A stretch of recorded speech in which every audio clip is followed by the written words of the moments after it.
પંચમહાલમાં ખાણ ખનીજ વિભાગનો સપાટો ગેરકાયદે ખનીજનું વહન કરનાર સામે કાર્યવાહી। સંતરોડ ભૈરપ નદીમાંથી ગેરકાયદે ખનીજ ચોરી થતી હતી। ગોધરાની દરુનિયા નદીમાંથી ગેરકાયદે ખનીજ ચોરી થતી। રેતી બ્લેક ટ્રેપનું ગેરકાયદે ખનન કરતા 2 વાહનો પણ જપ્ત કરવામાં આવ્યા છે। કોટડા નજીક ઓવરલોડેડ બ્લેક ટ્રેપ લઈ જતું ડમ્પર પણ કબજે કરવામાં આવ્યું। ખાણ ખનીજ વિભાગે 60 લાખનો મુદ્દામાલ કબજે કર્યો છે। તો દરુનિયા નદીમાંથી ગેરકાયદે ખનીજ ચોરી થતી હતી। ગેરકાયદે ખનન કરતા 2 વાહનો પણ જપ્ત કરવામાં આવ્યા છે। આ સાથે જ ખાણ ખનીજ વિભાગે 60 લાખનો મુદ્દામાલ જપ્ત કર્યો। રેતી બ્લેક ટ્રેપનું ગેરકાયદે ખનન કરતા હતા। રેતી બ્લેક ટ્રેપનું ગેરકાયદે ખનન કરતા 2 વાહનો પણ જપ્ત કરવામાં આવ્યા છે।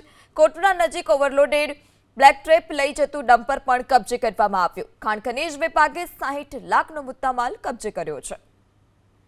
તો દરુનિયા નદીમાંથી ગેરકાયદે ખનીજ ચોરી થતી હતી। ગેરકાયદે ખનન કરતા 2 વાહનો પણ જપ્ત કરવામાં આવ્યા છે।